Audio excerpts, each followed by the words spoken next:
Alright, now let's take a look at heart development, or heart morphogenesis, and in particular, cardiac looping.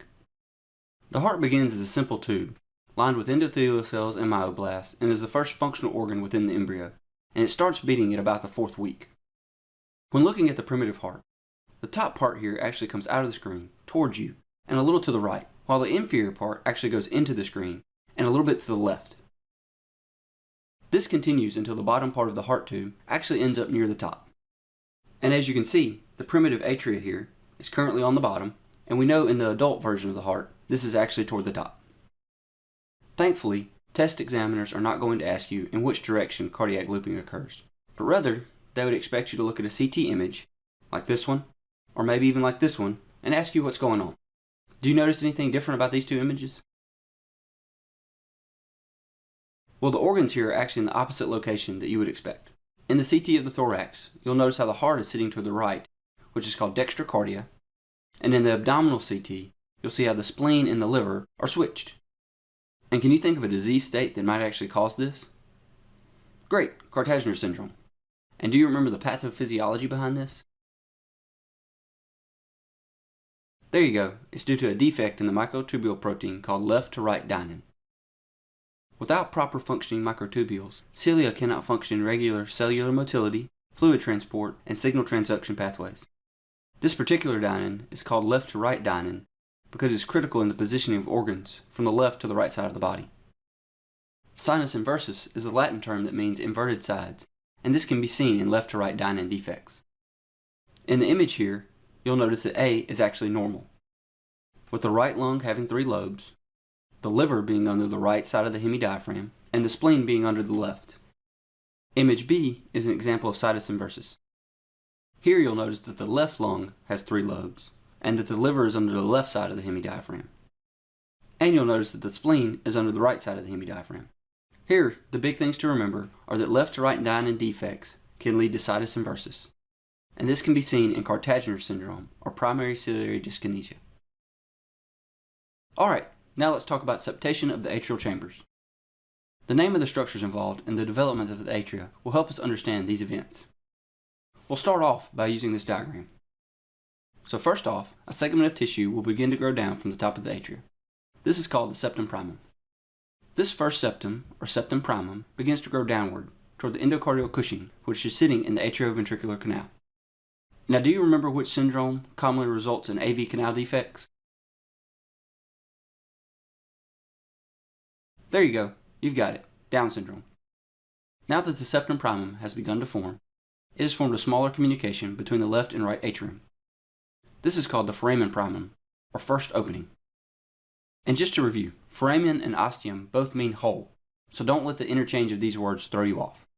As the septum primum expands toward the endocardial cushion, the upper portion begins to degenerate. This forms the foramen secundum, or the second hole. Eventually, the septum primum will reach the endocardial cushion and will fuse.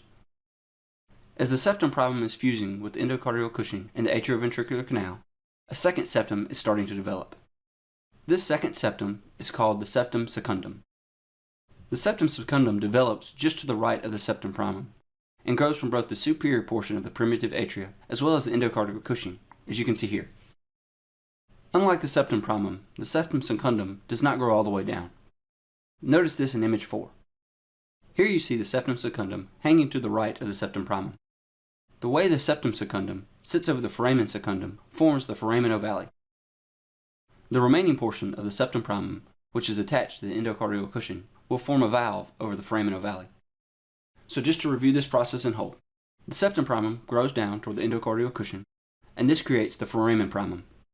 In the second image here, you can see that the septum primum continues to grow downward toward the endocardial cushion while the superior portion degenerates. As the superior portion degenerates, the foramen secundum is formed. In the third image, we see that the septum primum has fused with the endocardial cushion, and the foramen secundum is maintaining the right to left shunt within the atria. Also within this third image, you see the septum secundum, which begins to grow down from the right side of the septum primum. You can then move on to the fourth image, where you can continue to follow the growth of the septum secundum as it forms the foramen ovale over the foramen secundum. So why exactly does all this happen? Well, it's actually to create a pressure valve. The remnant of the septum primum, as you can see here, will act as a unidirectional pressure valve covering the foramen ovale to prevent blood from flowing from the left atrium to the right atrium. Any increase in pressure within the left atrium will push the valve shut and prevent any undesired flow from left to right. In this scenario, there is no problem with flow from right to left because we actually want oxygenated blood to bypass the pulmonary circulation and go straight into the left atrium through the foramen ovale in the fetus. And what do you think happens after birth? Well, after birth, the pulmonary circulation opens and the pressure on the right side of the heart drops drastically. After this drop, the left-sided atrial pressures will be higher than the right-sided atrial pressures. This increased pressure on the left side of the heart will constantly push the septum primum against the septum secundum, eventually fibrosing the surfaces together and obliterating the opening. This obliterated foramen ovale is now called the fossa ovalis. So what happens if this fusion does not occur and you don't get a fossa ovalis? Well, this leads to the development of a patent foramen ovale, as you can see here. This is an abnormal communication after birth between the right and the left atrium. And in this case, it permits deoxygenated blood from the right atrium to bypass the lungs and mix with oxygenated blood emptying in from the pulmonary veins into the left atrium. So how are you going to be tested on this? Well, you may see a young male or female with a known hypercoagulable state, for example factor V Leiden, who presents after a long car ride or plane trip with left-sided hemiparesis. You get an MRI and you see an ischemic stroke. So what's the cause of this patient's CVA? Well, in this case, anytime you see a long plane flight or car ride, combined with a coagulopathy, you need to be thinking about a DVT.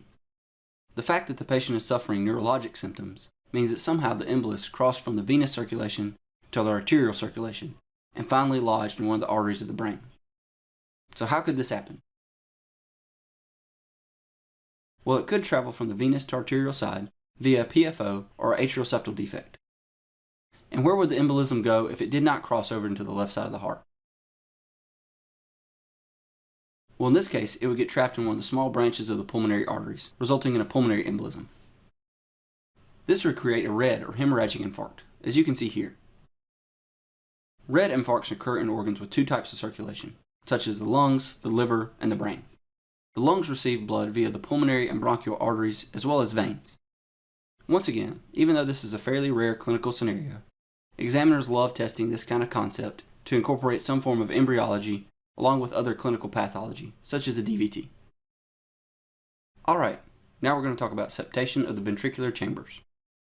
The two developing ventricles have a medial muscular wall which forms the muscular intraventricular septum.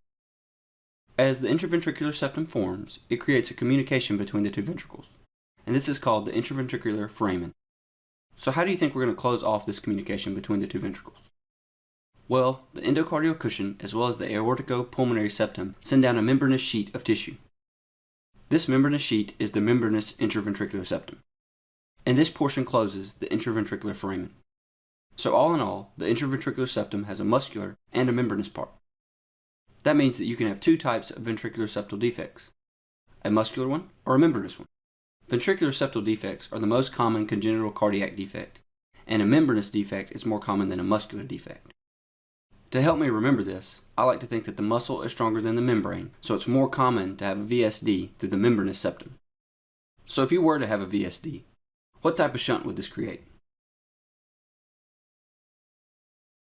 You've got it. After birth, you would see a left to right shunt across the ventricular septal defect. Alright, let's try a flash quiz. The blank forms to close the intraventricular foramen and separate the two ventricles. There you go, the membranous intraventricular septum. Alright, next up we're going to talk about outflow tract formation. To do this, I'll be using the following diagram. As our muscular intraventricular septum grows, it eventually fuses with the aorticopulmonary septum. So where exactly did this aorticopulmonary septum come from? Well, that's what we're going to be talking about here, and here's a diagram of the developing heart. This lower region is the bulbus cordis, and up top, you'll see the truncus arteriosus. Within this developing heart tube, there is endocardial tissue that begins to grow toward midline. First off, we're going to draw some cross sections through the truncal and bulbar areas here so we can see the development of this aorticopulmonary septum. The endocardial cells of these areas will grow toward midline, and this occurs in a twisting motion all the way from the top of the truncus arteriosus to the bottom of the bulbous cordus. This creates a new septum that divides the trunk into two pathways, the aortic pathway and the pulmonary pathway, as you can see here. So who is exactly responsible for this coordination? Well, it's neural crest cells. Neural crest cells interact with proliferations of endocardial cells in the area of the bulbous cordus and the truncus arteriosus. This results in two outgrowths of tissue called the truncal and bulbar ridges, which grow together and fuse to form the aorticopulmonary septum. The 180-degree spiral movement of the aorticopulmonary septum as it descends causes the truncus arteriosus to rotate. During this process, a few things can go wrong. First off, you can have failure of the septum to rotate properly, and this can result in transposition of the great vessels, as you can see here.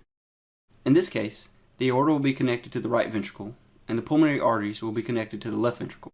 This results in two closed-loop circulations. So how does an infant survive when the pulmonary and systemic circulations are completely separate? Well, they need to have multiple abnormal communications. These include VSDs, ASDs, and PFOs. And this is so oxygenated and deoxygenated blood can mix. Another abnormality you may see with aorticopulmonary septum development is displacement of the septum anteriorly and laterally. This results in tetralogy of Fallot, and you can see this here. This poor placement leads to a very stenotic opening of the pulmonary outflow tract, as well as several other abnormalities. Do you think you can name them? Well, number one would be pulmonary outflow tract obstruction, and you can see that here. Another thing that occurs due to the anterior and lateral displacement of the aorticopulmonary septum is you get a VSD, and you can see this here. The stenotic opening of the pulmonary outflow tract results in very high pressures for the right ventricle, and this causes right ventricular hypertrophy, and this is the third thing that can be seen with tetralogy of Fallot. The fourth thing that can be seen in tetralogy of Fallot is an overriding aorta, and this is because the aortic outflow tract is sitting directly over the VSD, and you can see this here. Another thing to mention for tetralogy of Fallot is that the right ventricular hypertrophy, which is secondary to the pulmonary outflow obstruction, leads to increased pressures within the right ventricle. These increased pressures lead to a right to left shunt through the VSD that we mentioned earlier. This results in deoxygenated blood being pumped into systemic circulation, and this is one reason for early surgical correction with tetralogy of Fallot. And last but not least, patients with tetralogy of Fallot have right ventricular hypertrophy, as we mentioned earlier. And this RVH leads to a fairly classic chest x-ray. So what do you think the heart would look like on chest x-ray in a patient with tetralogy of Fallot or severe RVH? You've got it, a boot. The heart will look like a boot. The last thing that we need to talk about that can go wrong with the aorticopulmonary septum is complete failure of the aorticopulmonary septum to form within the truncus arteriosus. So what do you think this would create? You've got it. One large truncus arteriosus draining both the right and left ventricle. Here you can see an associated image where the outflow tract comes together to form one large trunk which drains both the left and the right ventricle. Of note, this is commonly associated with a VSD, and you can see this here. Alright, so next up we're going to talk about valve development. The aortic and pulmonary valves are formed from proliferations of endocardial cushions within the ventricular outflow tracts. These start out as large bulges into the canal, called valve swellings, and eventually break down via apoptosis to form the valve cusp, as you can see here. These valve cusps are just thin sheets of connective tissue and will serve as the valve leaflets later on. The atrioventricular valves, which are the mitral and tricuspid valves, form from tissue which is surrounding the atrioventricular canal. This tissue fuses with the endocardial cushion tissue to form the atrioventricular valves. The semilunar valves, or aortic and pulmonary valves, form from endocardial cushion tissue within the aortic and pulmonary outflow tracts. If a valve fails to form, then we have an atretic valve. This literally means without perforation, because there is no separation between the atrioventricular canal. One commonly tested form of this is tricuspid atresia, and you can see an example of this here. This atretic tricuspid valve does not separate the right atria and the right ventricle. This means blood is unable to flow from the right atria to the right ventricle, and this results in a weak, tiny, rudimentary right ventricle, as you can see here.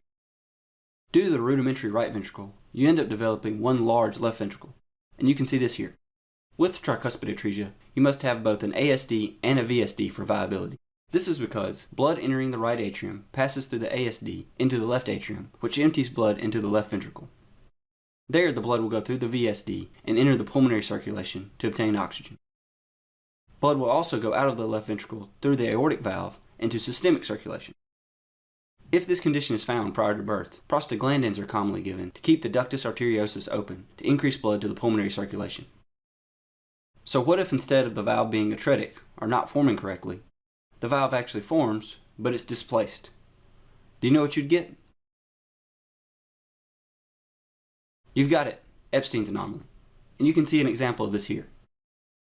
In this case, you get displaced tricuspid valve leaflets that are tethered down to the myocardium of the right ventricle. This results in an atrialized right ventricle because it appears that the right atrium extends into the right ventricle. And you can see this here. Epstein's anomaly has one very high yield point for the boards, and it has to do with the in utero exposure. And do you know which exposure this is? You've got it, lithium exposure. Once again, this is very high yield, so make sure you know it for test day.